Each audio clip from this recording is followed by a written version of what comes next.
ఎవరైతే opinion makers లేదా Congress party పాత నరేషన్‌ని పబ్లిక్‌లోకి ఒక ప్రచారాన్ని తీసుకొని పోతున్న క్రమంలో ప్రజలు వాటిని నమ్ముతున్నారని మీరే అంటున్నారు. మళ్ళీ వాటిని తిరస్కరిస్తారని మీరే అంటున్నారు. ఇందులో ఏది కరెక్ట్? బుచ్చన ఒపీనియన్ మేకర్స్ చెప్తూ వస్తున్నారు తప్ప ప్రజలు ఆ! గతంలో నమ్మినట్లుగా నమ్మట్లేదు. ఆ! ఈరోజు కాంగ్రెస్ పార్టీ వాళ్ళు ప్రజల్లోకి ఎళ్ళలేని పరిస్థితి. ఈ ఎమ్మెల్యేలు ప్రజల్లోకి ఎళ్ళలేని పరిస్థితి. యూట్యూబర్సో లేకపోతే ఇంకొకళ్ళు కొంతమంది ఏదైతే మాట్లాడుతున్న మాటల్ని గూడా వాళ్ళు ఏదైతే అంటే ప్రభుత్వానికి అనుకూలంగా తీసుకుంటున్న నిర్ణయాలు, మాటలు గాని ప్రజలు అంగీకరించే దాంట్లో లేరు. వాటిని తిప్పికొట్టే దాంట్లో ఉన్నారు. ఇప్పటికే ఎమ్మెల్యేలు అదేవిధంగా మంత్రులు గ్రామాలలోకి ఎళ్ళలేని పరిస్థితి. ప్రజలు నిలదీస్తున్నారు. మాకిస్తానన్న పెన్షన్ ఏమైంది? పెంచుతానన్న పెన్షన్ ఏమైంది? అదేవిధంగా ఈ రూ. 2,500 డబ్బులేమైనాయని మహిళలు అడుగుతా ఉన్నారు. అదేవిధంగా ఆహ్, మ 2000 మ ఏది 10,000-15,000కి పెంచుతానన్న రైతు బంధు ఏమైందని చెప్పేసి అంటున్నారు. ఇప్పటికే వేస్తానన్న రైతు బంధు ఏమైందని చెప్పేసి క్వెషన్ చేస్తా ఉన్నారు. అదేవిధంగా యూరియా సంచులు రాక, పొలంలో వేయక, ఉత్పత్తి ఏమవుతదో అని చెప్పేసి తెలియక, అగమ్య గోచరంలో ఉన్న రైతులు ఈరోజు ప్రభుత్వాన్ని చెంపదెబ్బలాగా ఎప్పుడు కొడదామా అని చెప్పేసి సిద్ధంగా ఉన్నారు.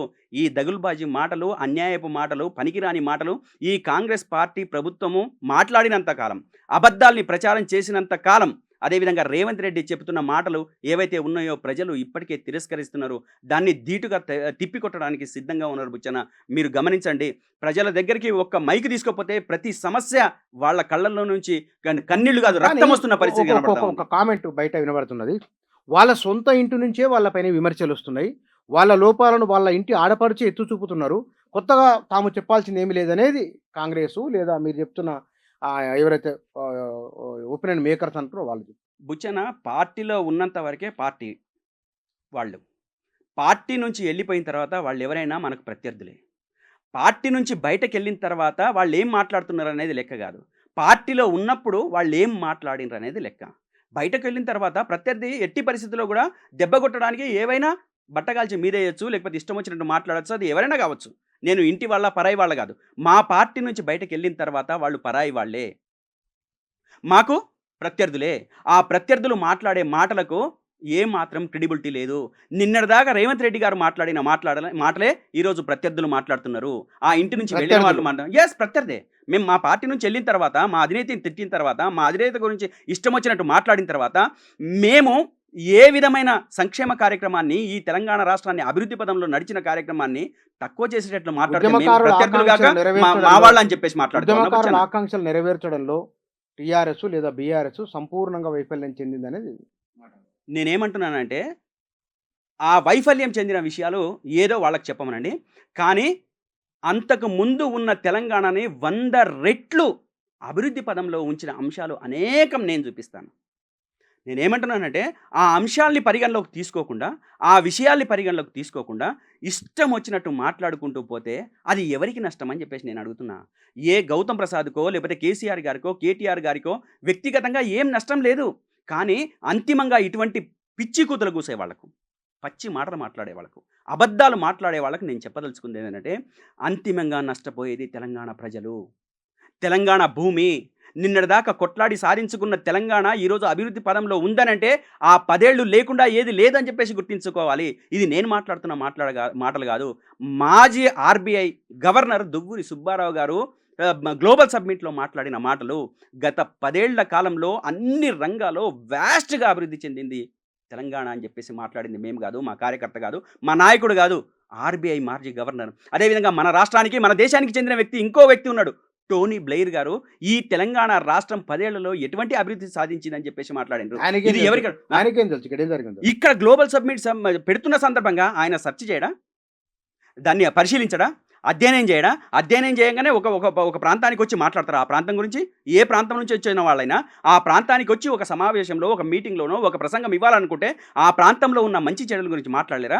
టోనీ బ్లెయిర్ గారు మాట్లాడని నేను కాదు. కావలిస్తే వీడియో ప్లే చేయండి. యూట్యూబ్‌లలో లేకపోతే సామాజిక మాధ్యమాలలో ఉన్నాయి గదా! ఇది నేను క్రియేట్ చేసింది కాదు గదా! దువ్వూరి సుబ్బారావు గారు మాట్లాడుతుంటే నోళ్ళు అప్పగించి చూస్తున్నారు అతని వైపు. అతను ఇచ్చిన మా డెమో ఏదైతే ఉందో, ప్రసంగం ఏదైతే ఉందో, ఈ తెలంగాణ రాష్ట్ర ప్రజల జీడీపీ గావచ్చు, జీఎస్‌డీపీ గావచ్చు, అదేవిధంగా సాగు గావచ్చు, లేకపోతే ఐటీ రంగం గావచ్చు, పారిశ్రామిక రంగం గావచ్చు, ఏ దాంట్లోనైనా, ఏ రంగంలోనైనా తెలంగాణ రాష్ట్రాన్ని దేశంలో ప్రథమ స్థానంలో ఉంచడం కోసం ఆనాటి బీఆర్ఎస్ ప్రభుత్వం ఆహర్నిశలు కృషి చేసింది. అయితే బుచ్చన్న, ఏదైనా చిన్న చిన్న పొరపచ్చాలు ఉండకపోవా, ఏదైనా సమస్యలు రాకపోవా, లేదా సమస్యలు ఎదుర్కోని సందర్భం లేదా అంటే ఉండొచ్చు కాక. నేనేమంటానంటే, ఒక విద్యార్థి ఒక 100 మార్కుల కోసం ప్రయత్నం చేస్తున్నప్పుడు ఆ 100 మార్కులలో ఒక 80 మార్కులు సాధించిన విద్యార్థికి మనం డిస్టింక్షన్ అంటామా లేదా? నేను కొన్ని సమస్యలు నేనేమంటున్నానంటే, నేను తెలంగాణ రాష్ట్రం ఎంత అభివృద్ధి అయితే గణాంకాలు చెప్తున్నారో అంత అప్పు అయింది. ఆ అప్పులకి వాళ్ళ ఇంట్రెస్ట్ కట్టాల్సి వస్తున్నది. అందువల్లనే తాము సంక్షేమ కార్యక్రమాలు తీసుకురాలేకపోతున్నాం, కొత్తవి అమలు చేయలేకపోతున్నాం, ఇది సమస్య అని చెప్తున్నారు. బహుశా ప్రజలను కూడా ఆయన ఆ ముఖ్యమంత్రి ఒప్పించగలుగుతున్నారేమో అనే ఒక భావన కూడా ఉన్నది. బుచ్చన, తెలంగాణ రాష్ట్రంలో ఉన్న ప్రజలు 2023కు అప్పటిదాకా కడుపు నిండా ప్రజలు ఉన్నారు కాబట్టి ఇంకా అదనంగా రావడం కోసం ప్రయత్నం చేసిండ్రు. దాంట్లో భాగంగా కాంగ్రెస్ పార్టీకి ఓటేసిండ్రు. మనము వాళ్ళు చెప్పిన అబద్ధాలు, మోసపు మాటలు అవన్నీ నమ్మడానికి కూడా అవకాశం ఉంది. ఆనాడు మేము తెచ్చిన అప్పెంత, బడ్జెట్గా కానీ నాన్ బడ్జెట్గా తెచ్చిన అప్పెంత అని చెప్పేసానంటే, వారసత్వంగా మనకొచ్చిన అప్పు 72,000 కోట్ల రూపాయలు ఉమ్మడి రాష్ట్రంగా. కానీ అదే తర్వాత 2023 నాటికి 3,89,000 కోట్ల రూపాయలు. ఈ 3,89,000 కోట్ల రూపాయల నుంచి 72,000 కోట్ల రూపాయలు తీసేస్తే సుమారు 3,00,000 కోట్ల రూపాయలు. అంటే దీంట్లో మీరు నాన్ బడ్జెట్గా తీసుకున్న 1,00,000 కోట్ల రూపాయలు. మీరు ఏం చేసినా ఏం చేయకున్నా దాంతో 2,90,000 కోట్ల రూపాయల కంటే ఎక్కువ లేదు. మేము 2,90,000 కోట్ల రూపాయలు తెచ్చిన అప్పు ద్వారా మేము చేసింది ఏంది? మేము ఒక కాళేశ్వరం లాంటి ప్రాజెక్ట్ కట్టాం. అదేవిధంగా గురుకులాలు కట్టించినాం. ప్రతి జిల్లాకు ఒక మెడికల్ ప్రభుత్వ కాలేజీని కట్టించినాం. అదేవిధంగా టిమ్స్ లాంటి ఈరోజు సనత్ నగర్లో రేపో మాపో ఇప్పుడు ప్రారంభం కాబోతుంది టిమ్స్. మొత్తం తెలంగాణ రాష్ట్రానికి 4 వైపులా, హైదరాబాద్ నగరంలో నలువైపులా టిమ్స్ ఉండాలని చెప్పేసి ఆలోచించిన గొప్ప వ్యక్తి. ప్రతి సామాన్యుడికి కూడా ఒక మల్టీ లెవెల్, కార్పొరేట్ లెవెల్ వైద్యాన్ని అందించాలని చెప్పేసి టిమ్స్లను ఏర్పాటు చేసిందే. ఒక్కసారి మీరు ఆ వీడియోలు చూడండి. ఈరోజు సోషల్ మీడియాలో హల్చల్ చేస్తున్నాయి. ఈ గొప్పతనం ఎవరిది? మేము దాదాపు 46 ఫ్లైఓవర్లు కట్టినాము. ప్రజల ట్రాఫిక్ని దృష్టిలో పెట్టుకొని 36, 37 మేమున్నప్పుడే పూర్తి చేసేసాము. నేను అదే చెప్తున్నా కదా, కడుపు నిండిన ప్రజలు అంతకంటే ఎక్కువ వస్తుందని చెప్పేసి అనుకొని మమ్మల్ని కాదనుకున్నారు తప్ప, మేము తప్పులు చేసినామని చెప్పేసి, ప్రజల్ని వంచినామని చెప్పేసి ప్రజలు ఎప్పుడు అనుకోలేదు. వచ్చిన దానికంటే ఇంకో రూపాయి ఎక్కువ వస్తుందని చెప్పేసి అనుకున్నారు. వీళ్ళ మాటలు నమ్మిన ఒక ప్రచారము వాళ్ళు 1,00,000 ప్రచారాలు చేసిండ్రు. అంటే పోయిన చోటల్లా ప్రజలకు సొంత వ్యక్తిత్వం అంటుండదు, ప్రజలకు సొంత ఆలోచన అంటే ఏముండదా? ఉంటది. కానీ ప్రజలకు ఇంకొక స్వార్థం కూడా ఉంటుంది. ఈ రోజు వస్తున్న రూపాయి కంటే రేపు 2 రూపాయలు 3 రూపాయలు వస్తున్నాయి అంటే అది ఆ స్వార్థం కూడా ఉంటుంది. అంటే ఈ రోజు ఇచ్చిన ప్రభుత్వం కంటే వచ్చే ప్రభుత్వం ఇంకా ఎక్కువ వస్తుంది అంటే అది అభివృద్ధిగా చూడాలి. అంటే వస్తే 4 రూపాయలు ఎక్కువ వస్తున్నాయి కదా అని చెప్పేసి అభివృద్ధి అనుకుంటారు. ఆ అభివృద్ధి కోసం అని చెప్పేసి వాళ్ళు మాకు అదనంగా మాకు వస్తుంది కదా అని చెప్పేసి అనుకొని వాళ్ళు లోట్లు వేసినోళ్ళే తప్ప కేసీఆర్ గారు చెడు చేసిండ్రని చెప్పేసి, ఈ తెలంగాణని ముంచిండ్రని చెప్పేసి వాళ్ళు ఎప్పుడూ భావించలేదు. మీరు ఎప్పటికైనా ప్రజల దగ్గరికి వెళ్ళి మా లోకల్ ఎమ్మెల్యేలో ఇంకొకళ్ళు ఓడిపోతారని చెప్పేసి అనుకున్నారు తప్ప, కేసీఆర్ గారు ఓడిపోతారని చెప్పేసి మేము అనుకోలేదని చెప్పేసి అనేక సందర్భాల్లో అనేక మంది సామాన్య జనము, పల్లెటూరి జనము, పట్టణ ప్రాంత జనము, సామాన్యులు మాట్లాడుకుంటున్న పరిస్థితి. మా బీఆర్ఎస్ ప్రభుత్వం ఎక్కడ కూడా ప్రజల్ని దూరంగా ఉంచలేదు, ప్రజల్ని దగ్గరికి తీసుకున్నది, కంటి పాపల్లో పెట్టుకొని చూసుకున్నది. పొత్తిళ్లలో పెట్టుకొని ఒక తల్లి ఒక పొత్తిళ్లలో పెట్టుకున్న పాపని క్రమక్రమంగా ఎట్లయితే పెరిగి పెద్ద చేయడం కోసం ఎంత జాగ్రత్త అయితే తీసుకుంటుందో అంత జాగ్రత్త చేసుకొని తెలంగాణ రాష్ట్రాన్ని ఒక ఉన్నత స్థాయికి తీసుకొచ్చింది బుజ్జన్న. అదే పుట్టిన బిడ్డకు కేసీఆర్ కిట్టు, పుట్టిన తర్వాత 12,000 అబ్బాయికి, 13,000 అమ్మాయికి.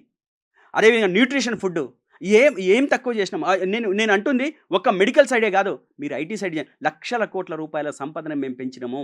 2,00,000 కోట్ల రూపాయలు అప్పు చేసిందే చూస్తున్నారు. కానీ దాని బేస్తోని ఒక్క నిమిషం నేనేమంటున్నానంటే, 2,00,000 కోట్ల రూపాయల అప్పుని చూపించి ప్రజలకు భయభ్రాంతులకు గురి చేసి అదేవిధంగా అదనంగా ఇస్తామని చెప్పేసి ఏదైతే మోసం మాటలు మాట్లాడినారో బుచ్చన, 50,00,000 కోట్ల రూపాయల సంపదని పెంచిన ఆస్తిని మేము సమకూర్చినాం ఈ తెలంగాణ రాష్ట్రానికి. మా ప్రభుత్వం, మా కేసీఆర్ గారు, అదేవిధంగా కేటీఆర్ గారు, హరీష్ రావు గారు ఆహార్నిశలు కష్టపడ్డారు దానికోసము. ఆ ఆహార్నిశలు కష్టపడి ఆ సంపత్తిని మీరు నేనేమంటున్నానంటే, ఈ తెలంగాణ రాష్ట్రంలో నేను మాట్లాడుకుంటున్న లెక్కలు కాదు కదా. నిన్నటి దాకా కాళేశ్వరం ప్రాజెక్టు గురించి ఏం మాట్లాడినారు బుచ్చన్న? అసలు 1 ఎకరం కూడా సాగులోకి రాలేదని చెప్పేసి అన్నారు కదా.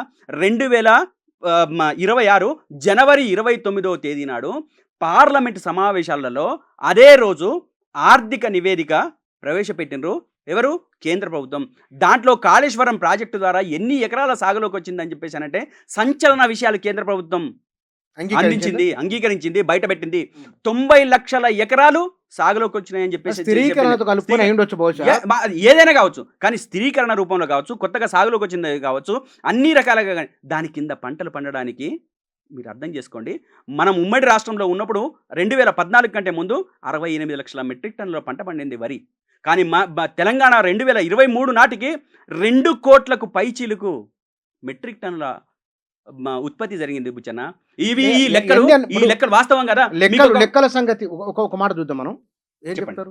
నేను ఒక వీడియో చూపిస్తాను. ఒక మహిళ అంటే అభివృద్ధి గురించి ఏం చెప్తుంది, ఒక మహిళ ఒక సామాన్య మహిళ, అదే పొలంలో పనిచేసుకుంటున్న మహిళ ఒక జర్నలిస్ట్ పోయి అడిగిండు, అమ్మ ఏం పండిస్తున్నారు ఏంటి అని అంటే, అమ్మ మేము పొలం వేసుకుంటున్నామయ్యా, మేము ఇంతకు ముందు ఇదంతా బీడు బారిపోయి ఏదో పత్తో చిత్తో వేసుకునేటోళ్ళము, కానీ కేసీఆర్ గారు వచ్చిన తర్వాత మేమంతా పంట పొలాలు వేసుకుంటున్నాము, ఇదంతా పచ్చగా అయింది, మేము వరి పండిస్తున్నామని చెప్పేసి ఆ పంట పొలంలో పని చేసుకుంటున్న ఒక మహిళ మాట్లాడింది. ఇది నువ్వు మాట్లాడుకున్న మహిళ మాటలు కాదు. మీరు ఒక రైతు మాట్లాడుతున్నాడు, ఒక మహిళ మాట్లాడుతుంది, అదేవిధంగా ఐటీ సెక్టార్లో ఉన్న ఐటీ ఎంప్లాయీ మాట్లాడుతున్నాడు, మేమేం సంపద సృష్టించినాం అనేది. ఎన్ని మాటలు చెప్పిన రోజు పిచ్చన్న ప్రభుత్వంలో రాకన్నా ముందు అప్పయింది కదా, మీరు ఎక్కడి నుంచి తీసుకొస్తారని చెప్పేసి మాట్లాడితే, మేము 60 ఏళ్ల అనుభవం ఉన్న మా పార్టీ, మేము సంపదను సృష్టిస్తాము, మేము ఏ విధంగా మేనేజ్ చేయాలో తెలుసు అని చెప్పేసి అనుకున్న వాళ్ళు ఈరోజు ప్రభుత్వంలోకి వచ్చి దగులుబాజీ మాటలు, అదే మోసపు మాటలు, మా దగ్గర డబ్బులు లేవని చెప్పేసి. మోసం అయితే కనుక నిజంగానే మీరు టీఆర్ఎస్ ఇదే పదే అంటున్నారు మోసం అని ప్రజలు అనాలి. ప్రజల కంటే ముందు మీరే అంటున్నారు కదా, ప్రజలు అనట్లేదు కదా. ప్రజలు తీర్పు ఇవ్వడానికి అనడానికి నేను ఇందాక అనేక ఉదాహరణలు చెప్పిన. చెప్పు తీసుకొని కొడతాం రేవంత్ రెడ్డికి, మా ముందుకు వస్తుందని చెప్పేసి మాట్లాడుతున్నారు. ఇది ప్రజలు మాట్లాడుతున్నారు, బీఆర్ఎస్ నాయకులు మాట్లాడట్లేదు. మీరు మహిళల దగ్గరికి పోండి వాళ్ళు అంటున్నారు, రైతుల దగ్గరికి పోండి వాళ్ళు అంటున్నారు.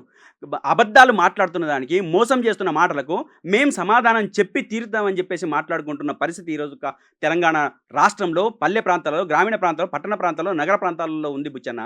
ఈ విషయాలన్నింటినీ పరిగణలోకి మనం తీసుకోకపోతే కష్టమవుతుంది. ఈ నరేషన్ ప్రజలు నమ్ముతున్నారా? ఖచ్చితంగా. ఏ నరేషన్? కాంగ్రెస్ వాళ్ళు లేదా మీరు ఒపీనియన్ మేకర్స్ టీఆర్ఎస్ పైన గతంలో కొనసాగిన ఒకనొక ప్రచారం ఉంది కదా, ఆ ప్రచారాన్ని ప్రజలు నమ్ముతున్నారని మీరు 2023 కంటే ముందు నమ్మిండ్రు ప్రజలు.